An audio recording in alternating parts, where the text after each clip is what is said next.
Hey, welcome back to the fifth episode of Forked.ai. I'm Craig Fuhr, joined again by the great David Moses and Mr. Jack Bevere. Jack, everybody, Dave, it's great to see you today. Producer Kyle, not on screen, but good to have you here as well, sir. So, guys, we got a lot to talk about today, but I thought I would kick it off with just some. I feel like every now and again we feel a shift in the whole AI landscape. And you guys, I wanted to get your thoughts on three things that have come across the radar over the past week that I feel like we're kind of in a way moving away from the agentic layer more to the application layer. So like model maybe not be the most important thing, but what are you putting on top of the model? And so a couple of news stories that came out this week that I thought were interesting. One, SpaceX looking to buy Cursor for $60 billion. I don't know why I didn't write that program, Jack. I don't know why you didn't either. It seems like an easy program to write. $60 billion. And by the way, they weren't the only ones courting Cursor. Microsoft wanted to buy Cursor for a minute, but it looks like SpaceX is going to win. Second thing, great news story that came out this week is Claude Design. And, I don't know how much occasion the three of us will have to be working in Claude Design, but it's basically a killer to two or three other great apps that people have heralded over the past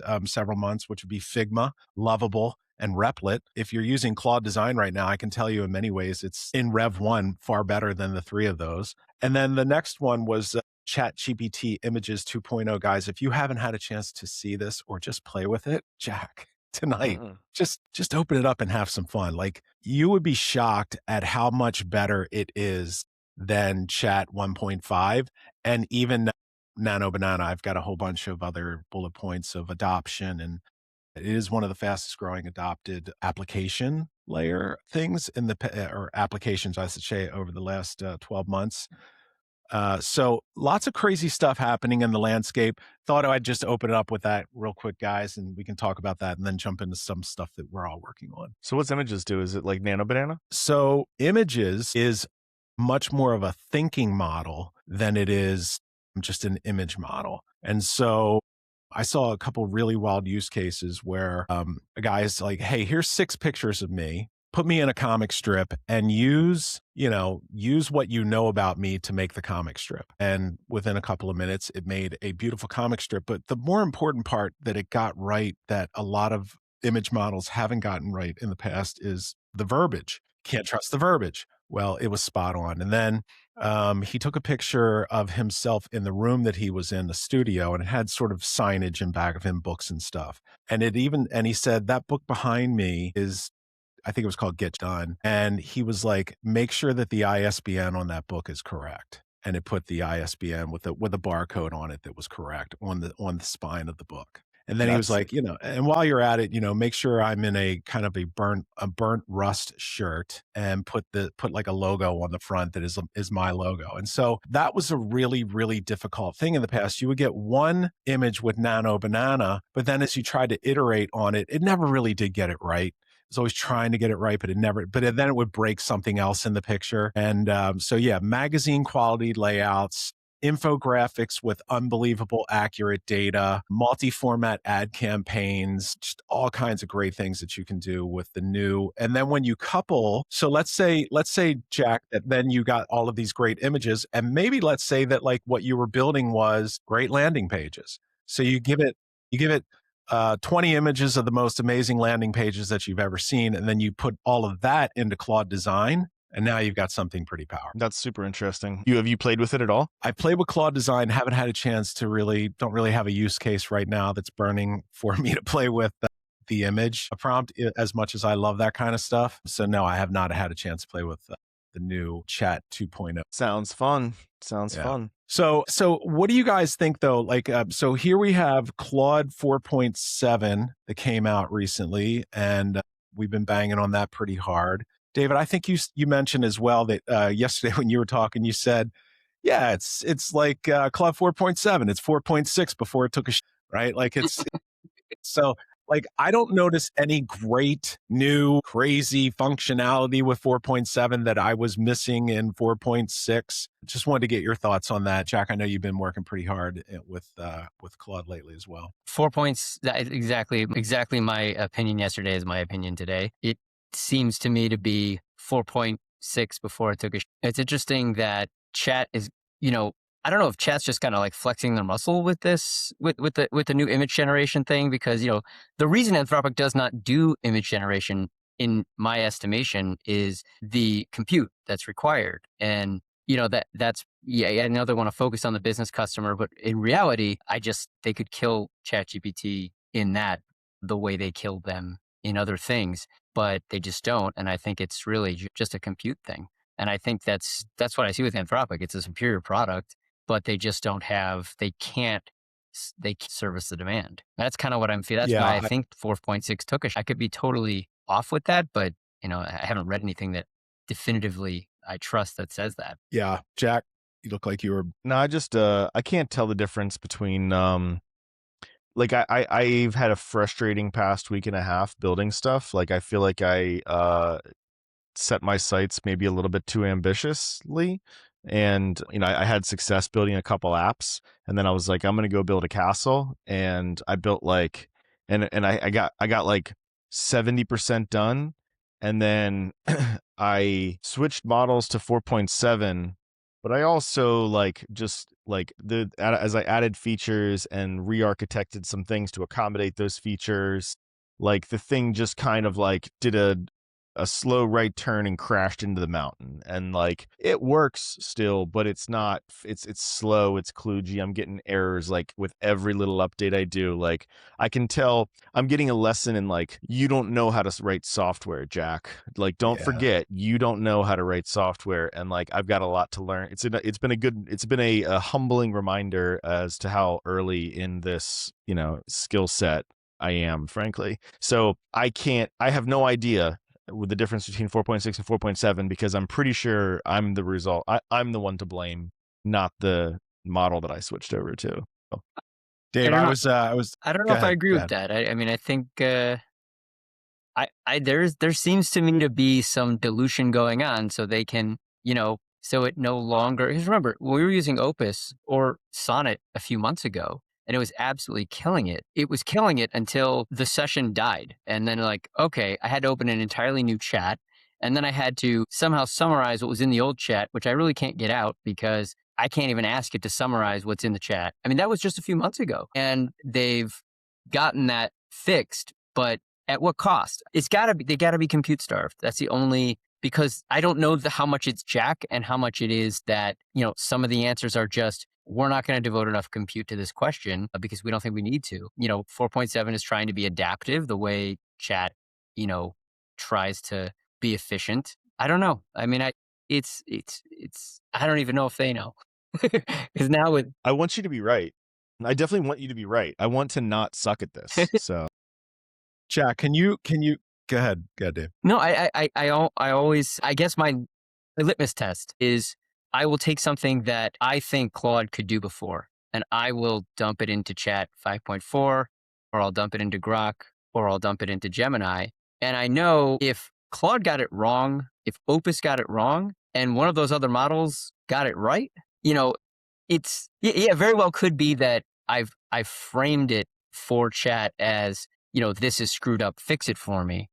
Versus build it from. It's always easier to poke holes in someone else's work than it is to actually invent it from scratch. But at the same time, it just, there are other times where Opus will just kill it, and I'll be like, "Wow, that was absolutely incredible." Where have you been the last 2 weeks? are you switching models in the stuff that you're building? You changing up? I'm still. I play with the models, but generally speaking, most of the workflows that I build don't need the models I'm using. So it's really just chasing the most reasonable cost. Um, you know, Yeah, but it didn't matter when I was, it didn't really matter when I was building things that were like analyze a tax return. Okay. It's like, maybe it's 100 pages, maybe it's 200 pages, whatever it is, but it's just a few times that I'm doing it. But now that I'm literally processing and analyzing every single piece of paper that comes to our office, I mean, the tokens actually do start to add up. So it is looking for. it's not the maintenance model that I think Jack was mentioning. It's the build model, right? So once you build a project and it's running on its own, I'm okay with using some lesser model to do that work. but it's the build, right? It's the plan and it's the build. And I think that's what Jack was running into.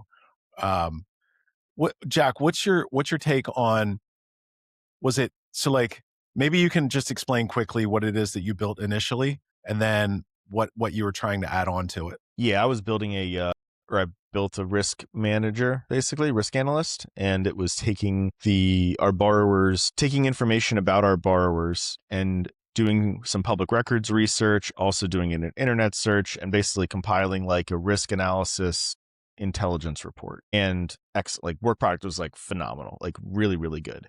And then I wanted to add in I wanted to make it SOC compliant from a security perspective, because I wanted to add in some financial information, give it access to a location that included financial information. But I wanted it to pull out all the non-financial information and incorporate that into the analysis, but keep a Chinese wall between the financial information, to make sure that no financial information ever got used to search in the web. And then I wanted to layer in like servicing data to like really make it, add some like really private data, that only them and, only the customer and us know about, and basically turn it into a risk analyst. And so like I got 2/3 through that and it was excellent, like really, really good.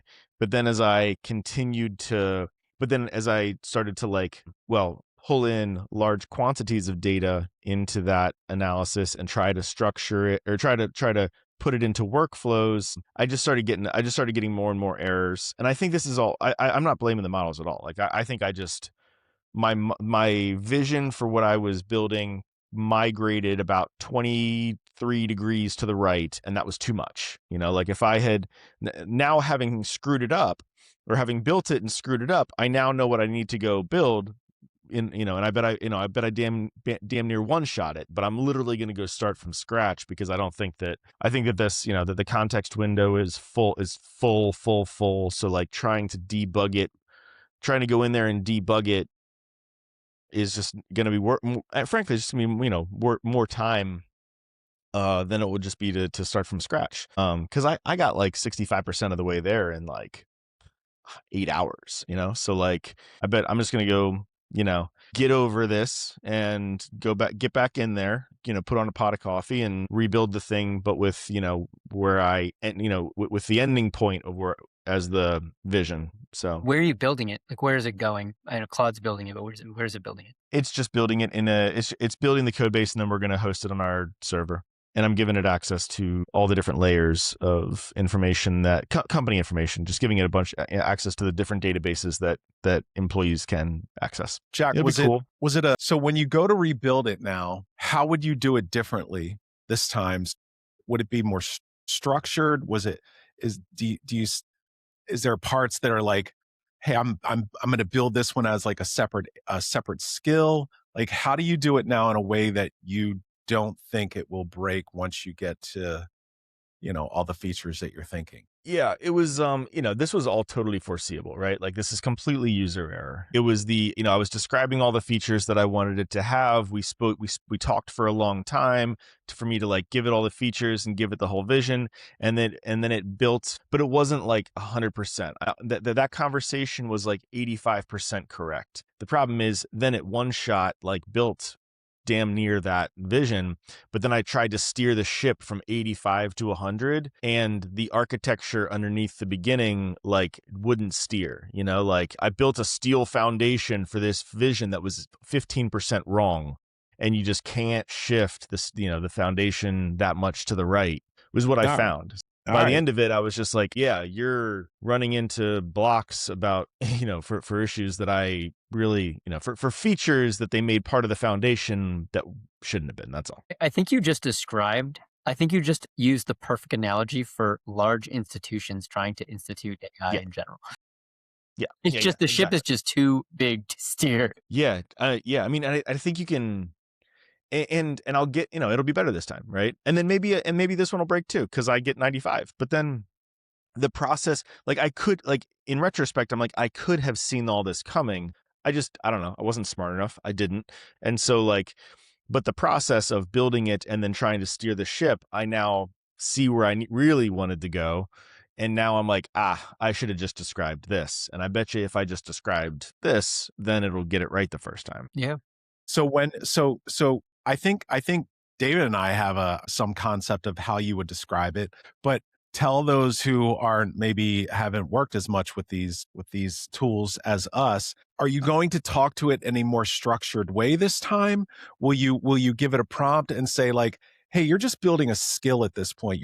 I'm not asking you to I'm not going to talk to you for 20 minutes and then ask you to go build off of that prompt. Like that's where I think you run into a lot. Like, I'm not going to talk for 15 minutes in a prompt and then expect all of that context to live in your build context as well. It's just too much. Yeah. So I think that if my previous use cases, I had done those things before, right? And so I knew how to do that job. And so I could describe perfectly how to do that job. And the AI did a fantastic job of building the thing that I knew how to do because I'd done it before. Right. The risk analysis, the risk analyst project was something that didn't exist before. It was it was an idea born out of the idea that, hey, I've never been able to connect these databases before in a practical way. It costs too many human hours to do this level of analysis. And so no one's ever done that here before. But if someone had, my God, it'd be such a better work. It'd be such a better, it'd be so additive to the company. So I'm literally describing the risk analyst's job for the first time. And hey, guess what? I got his job description wrong, right? He should open this database, then that database, then that database. And if he can't find somebody in that second database, he needs to go to this other one. And just the flow of information, the flow of searching for information, I got wrong. But then but it built it that way, right? It built it in this order and it aggregated data here. And then it added, it added features at this layer. And then it went to the next step. And then I realized I got the steps out of order. I should have put this one over here. And then the thing started to break just because I got things out. I built it out of order. I started hanging drywall before the electrical rough-in was done. That's what I did. That is, it's so impactful what you're saying. So I'm thinking about as we do, I build workflows in N8N. Why? Because I can visualize it. I can see what's going in and where it's coming from. And I can see where the errors are. And I can see where, context just isn't making it to the agent. But I had this workflow that was working well for creating, these phone call recaps, right? So it's it's pretty simple. It's an email that goes after every phone call to the person in the company that was on the call. There's an internal recap. And because it knows who, what, where, when, why, how, it gives a dynamite recap. Then it has a recap. You can just click a button, like an external facing recap. You can click a button and send it to the person you were talking to. It'll add to-dos. It'll suggest to-dos that you can just click and it'll add appointments, right? And it was working, right? It was working well. But I wanted to make it better. And I also wanted to make it truly agentic, where it's not just, here, I'm going to feed you all this information from all of these different databases, all these different collections of data, and then have you eat up a giant amount of tokens, many of which you don't even need to use, and then reason through it and then spit out an answer. I'm just going to build the workflow from scratch, and I'm going to tell it, here are the different data repositories you can look in, and here's the result I'm trying to get, and let it figure out which repository to go to first, which one to go to second, which one to go to third, and just let it kind of figure it out. So, and it would reason through it, and it failed miserably. And I'm saying it failed miserably, not because it did it in the wrong order, not because it just forgot to look in certain databases, and not because it took the data out and didn't use it correctly. It's all of those things. It did all of those things and not consistently. Sometimes it did, sometimes it didn't. And what you're describing is for me, the most difficult part of building is deciding, do I want to build it so it just freaking works now? Or do I want to build it so maybe it's cutting edge, maybe it's not going to work right now, but as the models get smarter and as I get better at prompting it and telling it, then maybe it'll be better, because it solves the problem of where to look first, where to look second, because now an agent's deciding where you haven't built it in such a, you haven't built such a fixed structure that it's, that now you have to completely change everything around in order to get it to change the order in which it ingests and analyzes the data. Just let it decide, how to get it. And hopefully, you can add some recursion in there that will allow it to, over time, continue to improve itself, or as the models improve, whatever, right? So that's my dilemma. And I I don't know the answer. I can tell people, hey, go build something, just do it.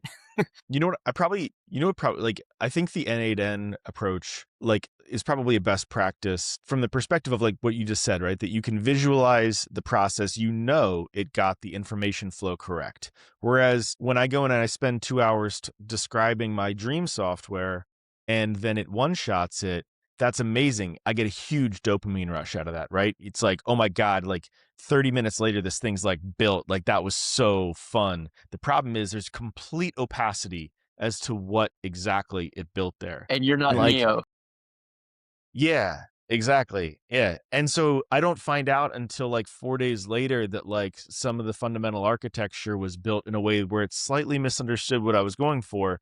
And because I got no visual representation of what's going on in that code. And like you said, yeah, and I'm not Neo, like I just can't do that. Like I probably, maybe the thing is to like, hey, while you're building, put in a screen over here, a visual representation of the data flow of what you are building so that I can catch you up the information flow in real time, because like it got too big. But by the time I realized that there was like, you know, there was a freaking, the foundation was built like, had some screwy thing in it, like trying to go back in there and rip out that piece of the foundation and replace it was just like functionally impossible. So like I love the dopamine rush of the one shot, but the opacity is a problem from an enterprise software perspective. Yeah, agreed. Yeah, and if you're not a programmer, you're not a programmer, Yeah.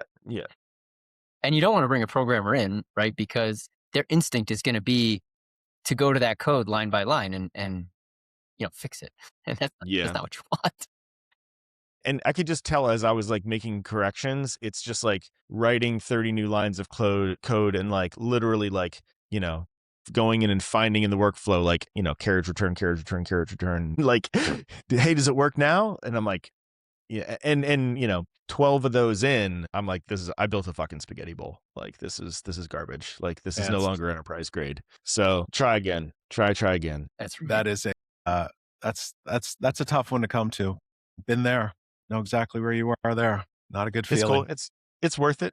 I'll redo it. It's worth it. All learning experience. David, I understand that you might be freelancing now, creating AI solutions for local banks. So, well, that's a kind of a premature way to say it, but bank that I do a lot of business with called me in just to kind of meet and talk to one of their team members who is on this AI team.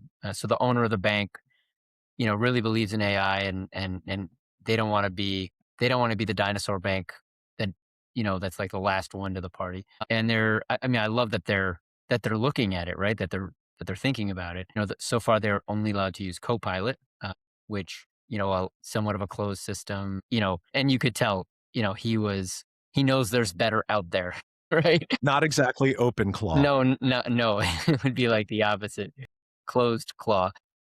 But it is interesting. And they asked me at the end, he said, would you come in and, maybe freelance and help us with something if we needed down the road? And I said, I think that would be really cool to think about it from that perspective. Because I'm a business owner, and when I want to make a mistake, or not when I want to make a mistake, when I want to do something that has a high risk of failure, that's a risk I can take, right? But, obviously a bank is not going to take that risk. They can't, right? So it's interesting to see that dichotomy, but I applaud them for, certainly none of my other banks are, that I've spoken to are that's not anywhere near on their radar to actually use AI to handle some of their thoughtful processes. Yeah, I was just wondering, like, give us, without being too specific, but like just a couple of use cases that you could see for them immediately.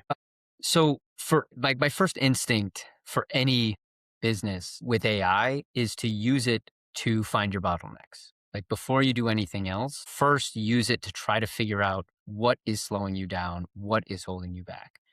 Because AI does a really good job of analyzing large amounts of data, and it does a good job of predicting, and it has a lot of general knowledge about every industry. And it can, even without feeding it really good data, it can really well predict based on your industry and how you're set up and where you want to start. That's the first place a small business should start. First, let me get the things that I'm paying somebody in Pakistan $6 an hour, nothing against Pakistan or any of those places, but they're, essentially inexpensive labor where they're doing repetitive, I guess, low value tasks. And you look internally and you say, okay, well, now look at my internal staff. Like, what is eating up their time? I think that's the first place to look. And I think a bank is a great example because a bank and a lending company, to Jack, to both of you, you're the bottleneck between them and whatever their goal is. They're not, they're a real estate investor or they're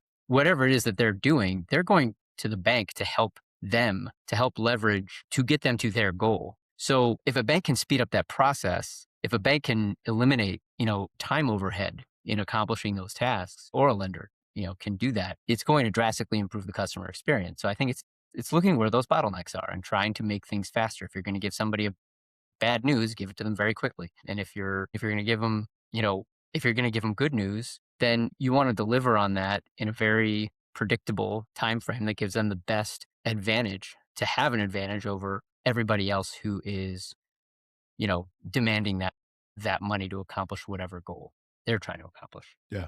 That's my Jack? feeling. I mean, I don't, but yeah, I think you first look at what's slowing you down, remove the obstacles. AI does a really good job of that. So what are you showing them?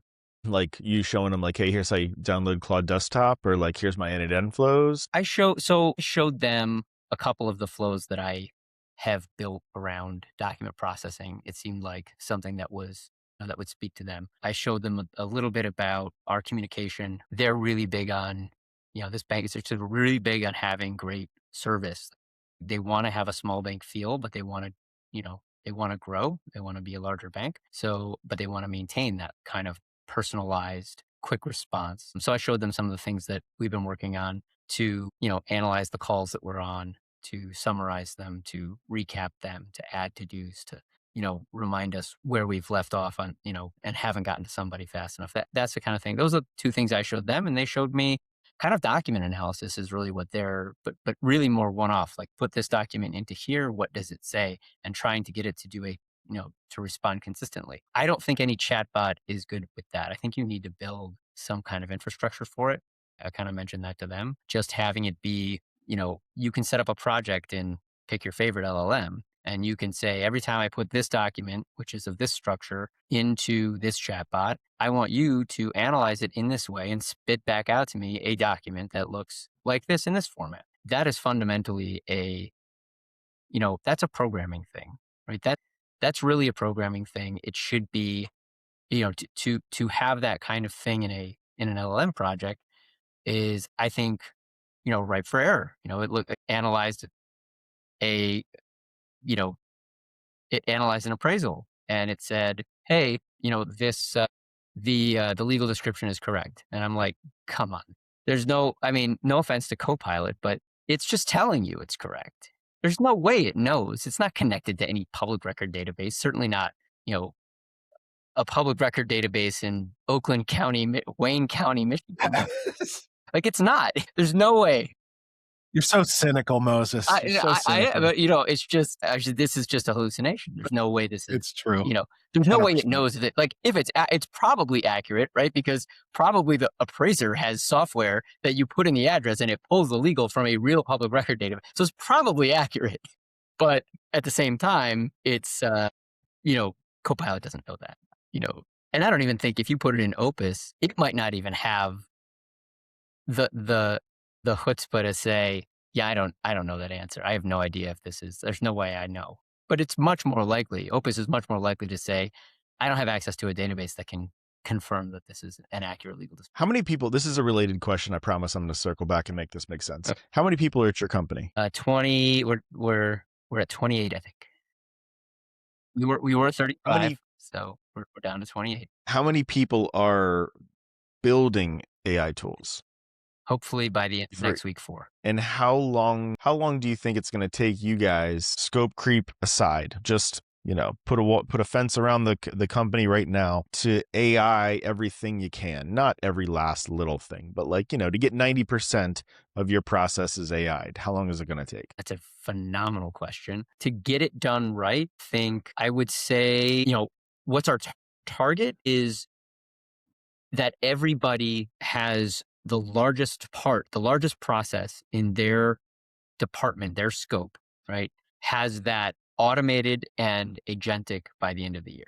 That may not be a very ambitious goal because the largest process or the most time consuming process, may not be appropriate for, hey, there's 8 months left in the year, right? That's probably. Do you think that 10 to 15 is that sorry, you know what? Is that fast enough for you? Like, is that Well, when I set the objective at the beginning of the year, it seemed right. I didn't want to scare everybody, and it seemed right. I think but I'm an entrepreneur. Like, all of this stuff should happen tomorrow, and there's really no reason why it hasn't happened yet, other than the fact that I haven't done it yet. But inserting some reality into it, everybody has to they have to learn it. They have to go through it. They have to fail forward. They're starting from they're never going to have the same frustrations that we have now because they're going to be starting with a much smarter base. But no, it's not going to be fast enough. I think that everything agentic by the end of the year is realistic. I think 5 years, if it's not, we're not here. It's just reality. do you think that 10 to 15, so you described 10 to 15% of employees are spending some significant portion of their time thinking and building and retooling towards with an agentic goal. Do you think that do you perceive that as the bottleneck? Like, is that enough for you? 10-15% of the team working on that and everybody else is holding down the fort as you guys introduce new tools? Like, is that as a business owner, what's the right percentage of change that is fast, that is practical, that is manageable, right? Like, because you can't just like flip the switch tomorrow. Even if it was all built, but you literally couldn't flip the switch tomorrow. So like, what's the change management philosophy, or what's the change management approach for, I don't know, maybe it's different between small, medium, and large size businesses, but like, how should different size businesses be thinking about how much horsepower they need to be throwing at this, and what the timeline needs to look like to be moving fast enough to stay ahead of the curve, but also not just like drowning yourself in like CapEx, right? Like, there's a balancing act there, right? They're Like, definitely. what's the optimal median, I think it really is. I don't know what the percentage of people is, but I think that if you get the right people, the real leaders, the people who other people look at and say, well, they're doing it, so either I better or I can, whatever it is that is. I think if you get the right people doing it, I think 100% buy-in is required to be a real viable company in 5+ years. I think 100% buy-in. Whether they all need to be building things, maybe not, but they have to understand how it works. And maybe they're just envisioning what we can do. Like, there's two camps, right? There's what can we do that we do now significantly faster and cheaper so that so that our lunch doesn't get taken. And then the opposite side of that is what could we not do before without these tools that we can do now and eat everybody else's lunch. That, I think, those are the two.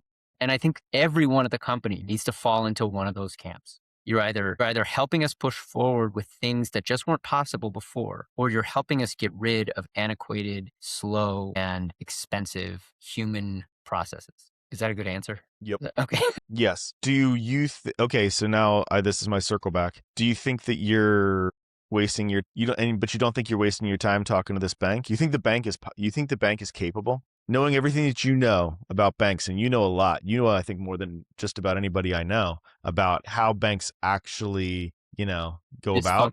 I think that if there is a bank that's going to succeed, the type of bank would fit this profile. It's a bank that they bought mid-size.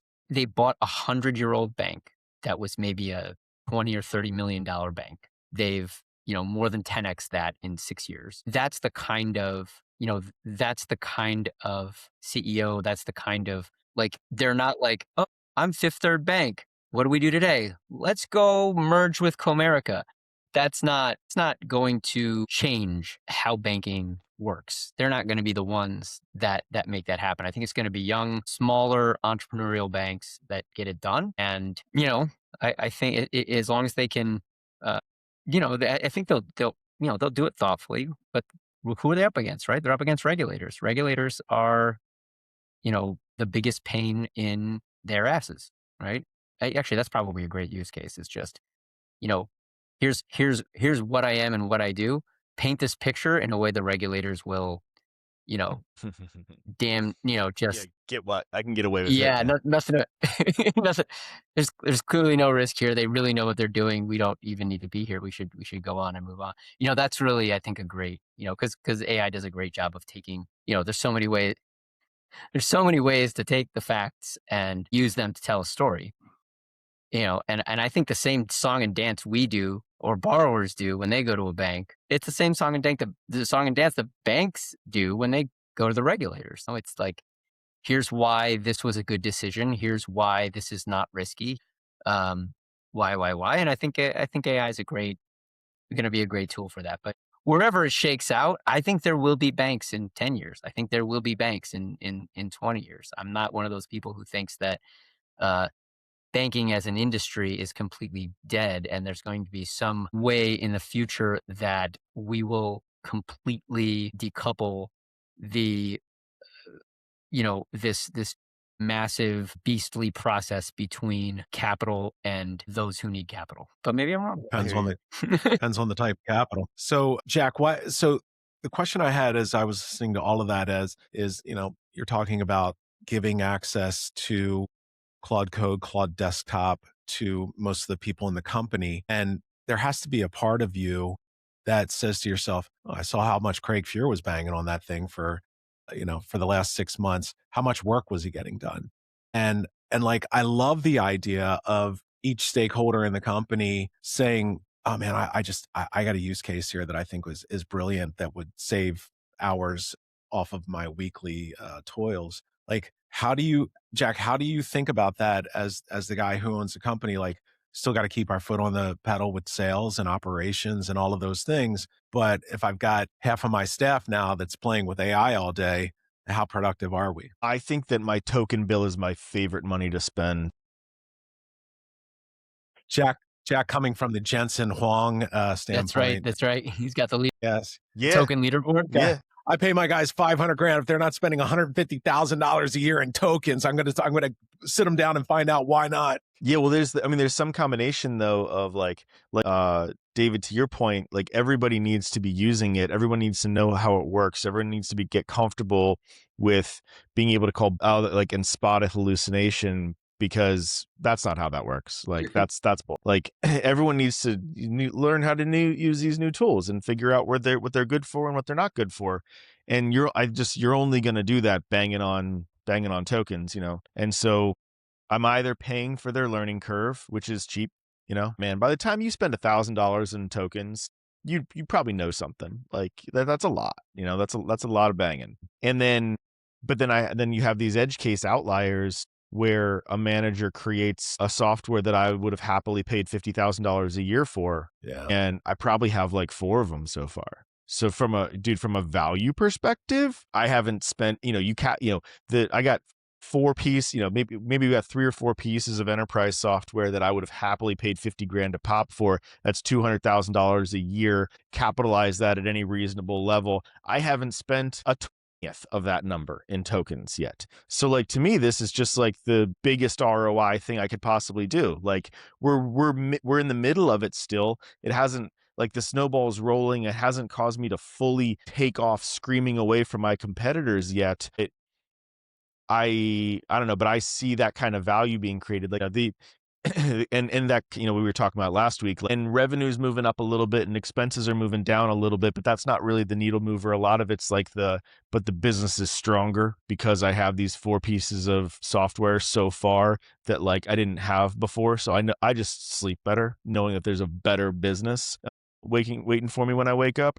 And so from an enterprise value perspective, I love paying for tokens. I think you have to take a little bit longer view of it. And if you look at the month over month spend and say like, hey, what have you done for me this in the past 30 days? Like I need an output for the, for the, for your $700 bill this month. That's a little bit too draconian. And I think it's a little bit too short-sighted, but also, hey, it's been 90 days, push some code, Yep. show me something, To the larger point, Jack, 200 people work for Dominion Financial Services, all 200 get access. Like, again, I can't have an entire department getting so excited about AI that they're addicted to playing with AI all day, So like, I don't know how you start to put guardrails around that. You still got to do work. Let's just 2 points that Jack, to what you just said, looking backwards on the token spend and comparing it to what you would have spent if you had paid some enterprise or, even, hired a programmer to actually program it manually. I think that's one way of looking at it. But another way to look at it is all of that token spend, like this is as dumb and as expensive as these tools will ever be. Right? Like they will never, with the midweek or mid-month taking that Opus 4.6 data aside, generally it is going to Still be so angry. He's still so angry about it, Jack. But it's still, this is as dumb. And it's like you're learning this now, and these things may cost a fraction of what they cost in the future. How does that work on the enterprise software end? Is that how it goes? Like, do you pay for an enterprise software and buy into it, and then it just gets cheaper later? Because that's not been my experience with paying for enterprise software. It just keeps getting more expensive, and they just keep finding new ways to deliver me things that they are selling me that I need. And now I can say it's not just, do I need that thing or do I not need that thing? It's, do I want this thing? And if so, should I pay them for it or should I build it myself? Yeah, 1,000%. Yeah. And you need the people like that. But if I were a small company, I am a small company, but if I were like giving other companies advice, I would say find everyone in your company that knows how to play a musical instrument. I would say, right, because that same part of the brain that will have you ever written a piece of music before? Like, to me, that is, I'm not a programmer, right? But I have sat down for an hour and written a great song, and I have sat for 4 days and have nothing to show for it. But in both senses, you have the gall to keep going because you just love it. And I think there is something about, I would love to do a study on that and actually figure out like how many people who are with the correlation. I would too. I think that's brilliant. I played an instrument for a very brief time, but I guess singing doesn't really count as playing an instrument. So, but I have written music, and it is, I totally get what you're saying there. I said to you, I think it was at the Christmas party, Jack, where I think there's just going to be there's going to be that group of people that like Dave said, they have that creative curiosity. They see what, how cool it is to be able to think something, speak some English and build it. And then I think there'll be the people that just use it, right? And from them, hopefully you get, well, you've been using this great new tool that we've built for you. How would you make it different? And I think empowering them to make it different at that point, to either do it themselves or then just come to the AI team to have it done is where you'll get a lot of use out of the extra, probably 175 people in the company who don't really want to sit and bang with tokens all day, and I think, Dave, we, last night, I don't know if you met John McClellan before. John's our resident AI god. And he built something last night that I thought was just the coolest thing. And we've gotten to a point as a company now where we have a whole bunch of people making really cool stuff. And you have to believe that a lot of stuff has been rebuilt and rebuilt and rebuilt because I need to connect to the same Supabase database. I need to connect to Salesforce. I need to all of those things. And what John did last night was basically put together a really cool connector, if you will, to all of those things that we would want to connect to here at Dominion. It just, and then programmed in some, given all of that access, right, to those, to the tools that we need to do our jobs. What reports, what functionality could you give me at that point if I was Jack, you'll have to forgive me. I don't know Andy's position in the company, but he built it for one of our managing directors in the company. And it is brilliant. Showed it off on our call this morning. And he called me afterwards and he's like, how'd you like to play with this real quick? And I said, great. And he's like, here are the files, put it on your hard drive, go into Claude Code and just hit go. Yeah, Dude, it's like the idea is like it's like a company starter kit, right? Like yes. so like you've got it's got all the connections, the API connections. It's been told in MD files how like what the basic what the basic processes are, how these databases work together with each other. And so and then he built a all the also plugs in all the external services, like not only the internal databases but the external services that we use on a regular basis. And he just put it all into a starter kit where you can just drag it and then point Claude to that, and now it knows a ton. It's like a really solid starting point. Probably saves you the first 5 days, right? Like the first 5 days are just like setting up your APIs and like putting your secret token, putting your keys into your env file and setting up a file structure, like all of those things. This is, hey, here's a group of files, and by the way, it all runs locally. So you can have your own access and you can make your own changes. And and then you can fork from there. Right. And so that's what I did. And I think within a matter of, Jack, I think you give me like a week or two to really work with John on building out like the loan officer sort of portal that I think guys would want like access. Like this is all just, everything's right at your fingertips now. Like I don't have to open Salesforce. I don't have to open Ring Central. I don't have to open Phone Burner or any of the other tools that we use. So it was really interesting. And the reason I brought it up, Dave, was, you mentioned that you're going to be giving these tools to folks in your company.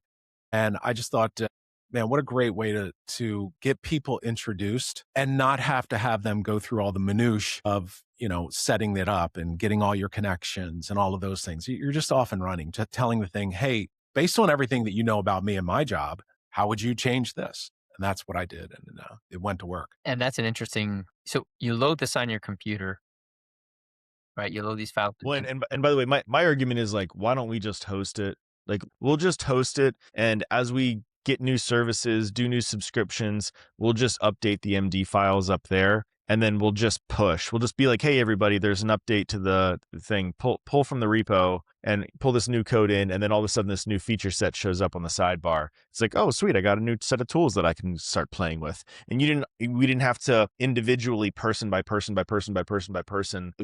hey, can you send me an API key? Hey, what's the, where's that API creds link again? Like you don't have to just save all of that, It's infrastructure, right? Like it's company infrastructure, host it somewhere, make changes to the infrastructure, push it down, and then let everybody customize that base core set of infrastructure for their particular use case. But you need, and then you need that somebody's building something, they run into an issue, right? Or somebody discovers something that is an easier way to do this. You want that feedback, right? Like that's how ideally those MD files get changed and updated. So John, so let's say Jim over in processing is playing with these tools. He comes up with something great, some new tool. You're saying, how do we get John's up into production, right? What's the feedback loop on that? Or if John found something that's broken, or is that what you're saying? Yeah, I mean, whether it's a bug or a feature, right? Like, if they have access to these tools, you're just having, like, Jack, you made the point when you specifically said, I knew how to do this, right? I've done this before. So when I told it how to build this, it was coming from the experience of someone who's done this before. And when you extrapolate that to your team, you're inviting the expertise of people who not just have done it before, but are currently doing it every single day. I think that is, and then you'll find, what I found in my company is you'll have, and not from giving them access to a godlike tool like that, but just from giving them access to new tools that I've built, you'll have the people who will just point out where it's broken, right? And just say, well, this doesn't work. Oh, it doesn't work. It's broken. Yeah. And then you'll have the people who say like, what if it could do this? Like, what if it could do that? And like, both are valuable, right? But one side of that coin, like, you won't even need that in 6 months. Because even if Mhm. even if it can't one shot all these ideas, right? It can certainly test and find the bugs in them, looking record by record and check and find everywhere where it made a mistake. You don't need that. You won't need that 6 months from now. The person who says, well, this doesn't work. This is broken. This didn't work. You will, that person who says, well, what if it did this? What if we took this that makes my job so much easier and made it customer facing, make it so that they can do my job for me. Right? Mhm. Right? Make it so they can play with it and have access to things that maybe they don't have access to at all, and it makes their lives better and makes our relationship stronger.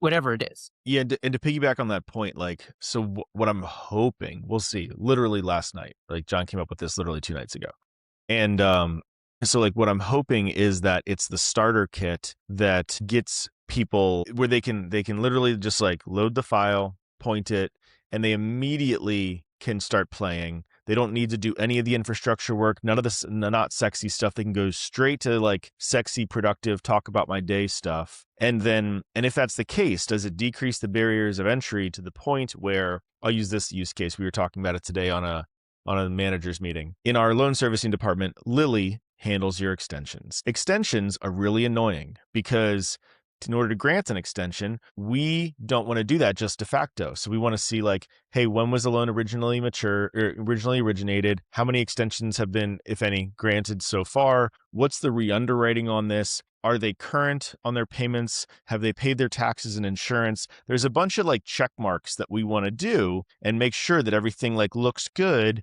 before we allow someone to extend the maturity of the loan, because we collect an extension fee maybe, but we're also taking additional market risk, and it's an opportunity to like reassess the collateral at that point. So Lily's got to go check around in 7 different systems at 7 different places, but all this 12 different pieces of data before she can send them an email and say, hey, here's your opportunity for an extension, and here's how much it's going to be for 6 months or 4 months, whatever it is.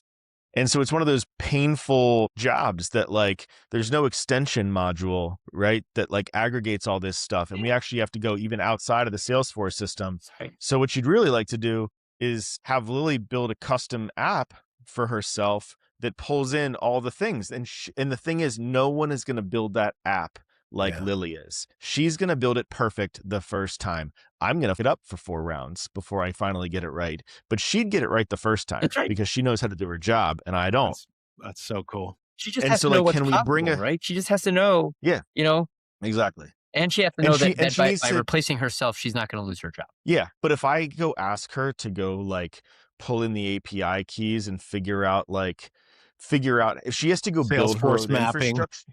Yeah, if she has to go build her own infrastructure, she might not, right? But if I don't have to ask her to build her infrastructure and she gets to go straight to the sexy stuff of like making her day better, I think I got a pretty damn good, shot at conversion, at making that happen. So that's why I'm really excited about that idea. It was a real like brilliant piece of vision from John, I thought. Was Yeah, Very cool. I always look I've to always- John about that. Can we have John on here or is it For sure. no, for he's sure. way too busy. We don't let him out of the basement. Yeah. storage Yeah, room just- B? No, for sure. Yeah, he's been working on this stuff for 18 months now.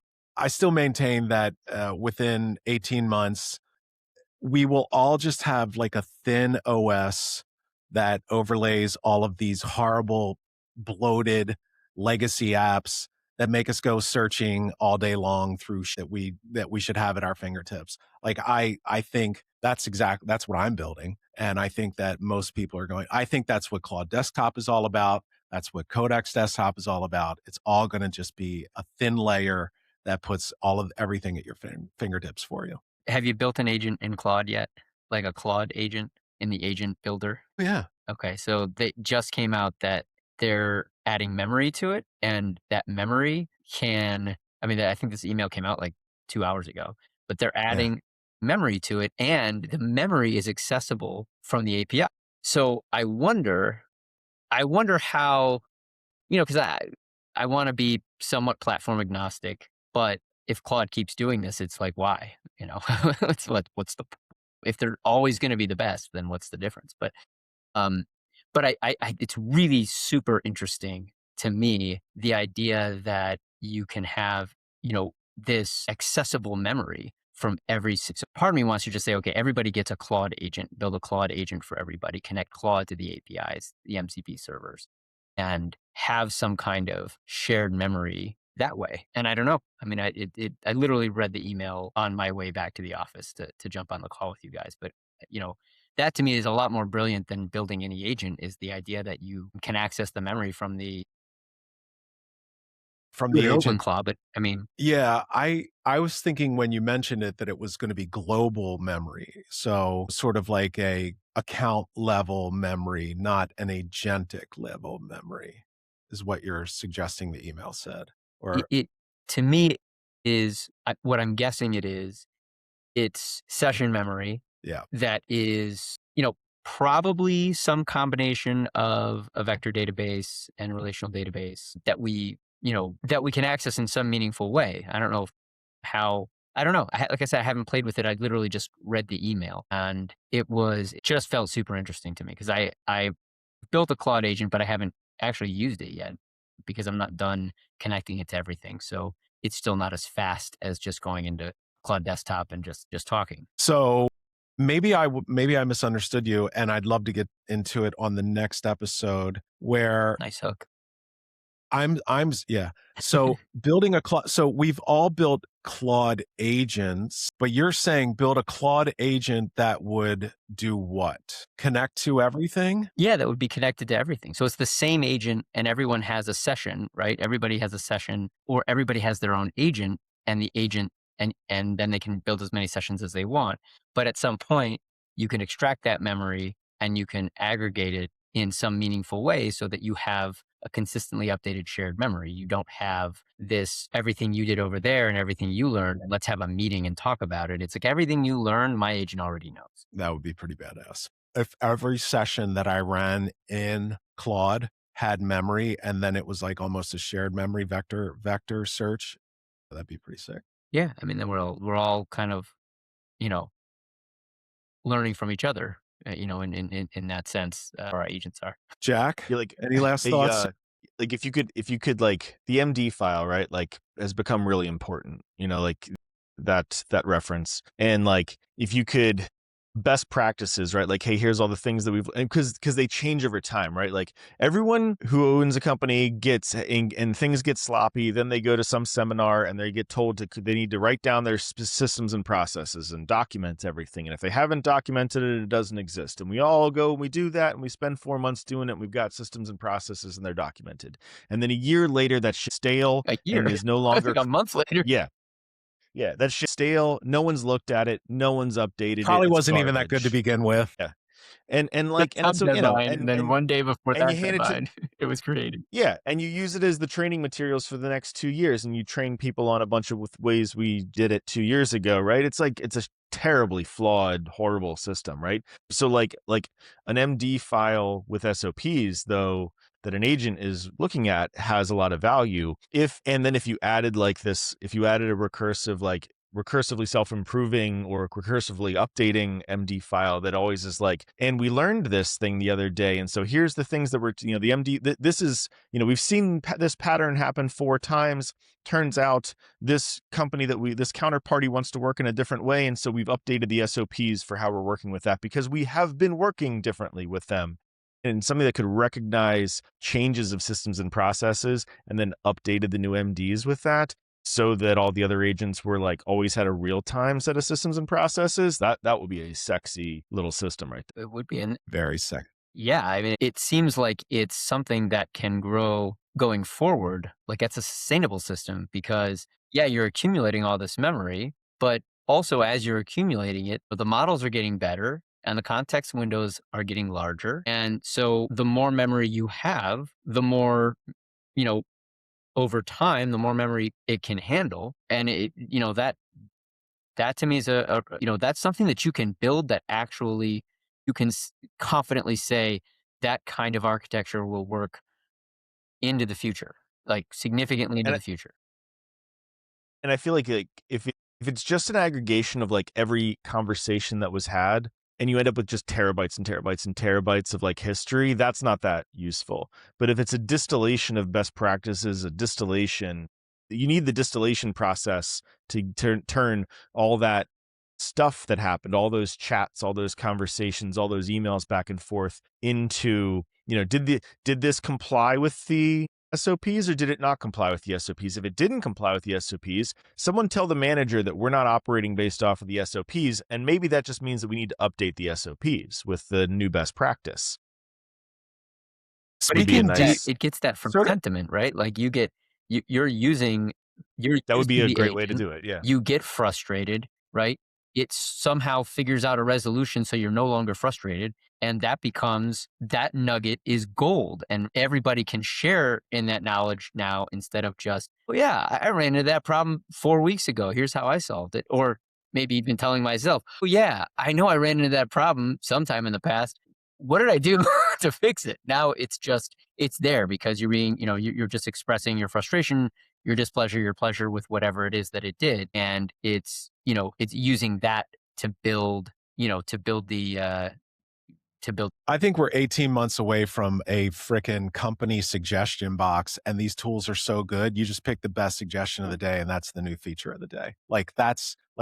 I don't think that you'll need 50 people in a company working on this. I think you'll just need a really good Jack. I think to your point, when we first started the podcast, you build a really great foundation. And then as these tools get better, the speed of implementation will be unlike I think we can even fathom at this point. And so, to have more people that play with them now, good thing for sure, because I think those people ultimately become the heavy adopters. But it's the heavy adopters mixed with what Dave was saying, the rest of the company that has access that will be able to implement stuff departmentally very, very quickly. Very quickly. And your team will get you where you want to go. So we always want to give them the tools that'll make them happy and make them want to make our customers happy. But then, at some point you got to turn it to facing the customer and saying, well, what do you think will make this easier, better, faster, whatever for you? How does this, what can we share to make the customer experience better or to do things that, like I said before, literally, that's the holy grail. That's what the holy grail isn't. I can manage X dollars of revenue with X dollars of overhead. The holy grail is I can do X because of these tools that was not possible before. And if you stay on that bleeding edge, your customers will be very loyal. They will stick because they don't even like you. You may not have the very, very best thing for every single part of your relationship with them. But if you are constantly improving and constantly getting better, there's no reason for them ever to jump ship, right? Because it doesn't matter. There will never be a commoditization of your business if you're always improving what the business is instead of just what it is that your customers get from you now. Mm-hmm. Deep, very deep. Hey, what would you guys think of having, I think memory is an issue for me that constantly comes back. I thought I figured it out with Obsidian and Supabase and sort of Claude, OpenClaw, that structure. But I'm more and more inclined to think that before these LLMs get great memory ability, I still think that it's really important to have a structure for both short term and long term. I feel like Obsidian is very much the short term brain, sort of second brain, if you will. And I don't know if you guys have had a chance to play with it or not, what you think of it, but it would be really interesting to have a substantive discussion about it and how I think it can become, for those who might be using it, it can become very much like email, where you're constantly feeling like you have to do housekeeping on your files, or you can set it up in a very smart agentic way where it just kind of takes care of itself and becomes this really great source of search. And so I don't know if you guys are interested in talking more about that, but love to maybe spend some time on the next podcast to talk about what we have learned about the announcement from Anthropic today with regards to memory and how Obsidian might be used to help in that. For sure. Because they're giving you access to it. You still have to put it somewhere. That's And exactly you have to right. figure out how to use it. Right. All right. Let's do that. Let's do that next one. I got to jump, boys. All right, guys. Always good. Mr. Moses, thank you for your time. Jack, what a great day today, by the way. Great day here at Dominion, folks. And hope you guys enjoyed this 5th episode of Forked. I know we had a great time as always. We'll see you on the next one.